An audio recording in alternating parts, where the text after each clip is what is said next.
Como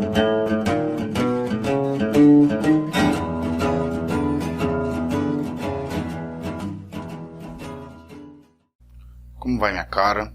Como vai meu caro? Terceira aula de princípios de direito ambiental.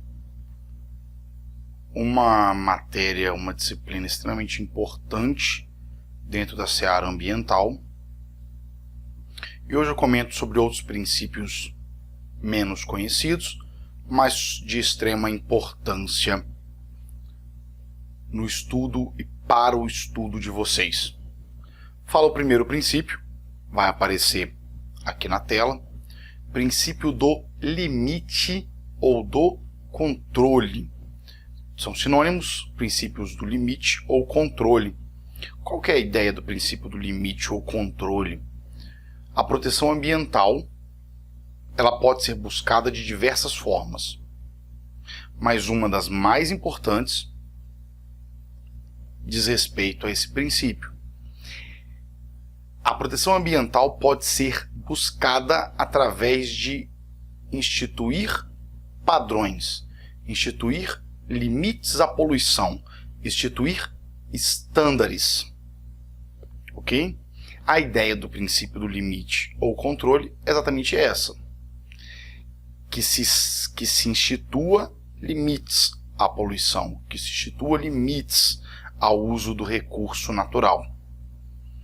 Quais são as duas bases que deram origem a esse princípio do limite ou do controle?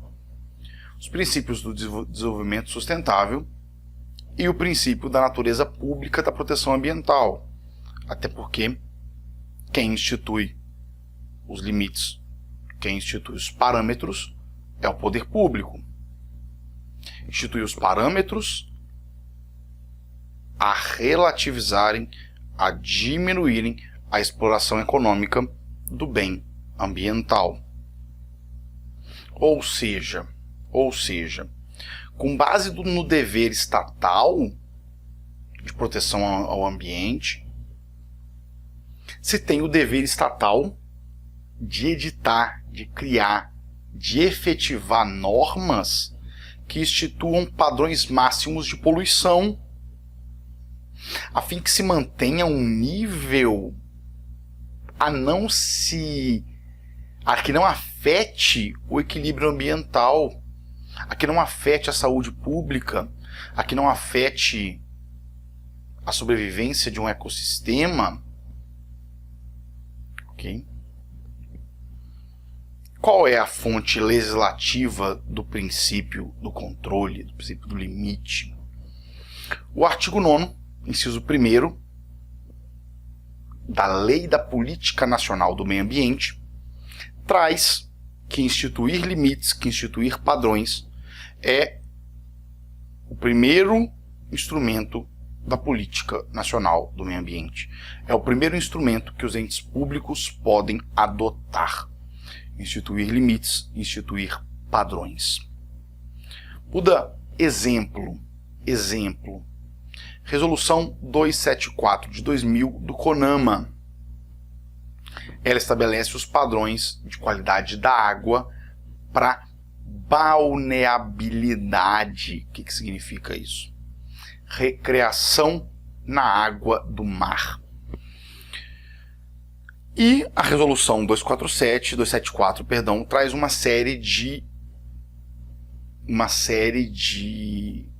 limites de resíduos naquela água, de agentes naquela água, que são próprias ou impróprias para banho. Ok? Bom, essa foi a ideia do princípio do limite ou do controle. Passo agora a um próximo princípio. O nome dele vai aparecer na tela. Princípio da vedação ao retrocesso. Princípio da vedação ao retrocesso ambiental. Toda vez que eu explico esse princípio, eu percebo uma cara de incredulidade dos meus alunos. Eles ficam incrédulos, eu também fico. Por quê?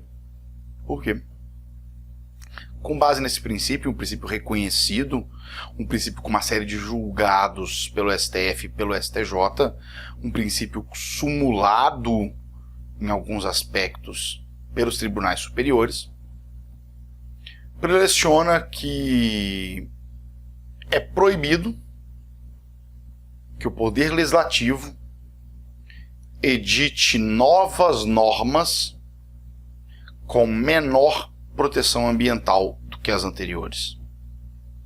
É proibido, é defeso que o Poder Legislativo edite novas normas mais prejudiciais ao meio ambiente.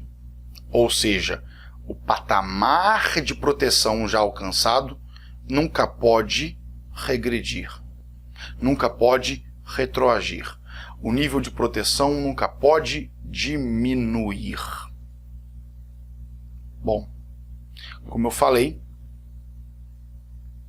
existe uma série de julgados, os tribunais superiores reconheceram esse princípio, mas não é bem verdade que ele funcione plenamente.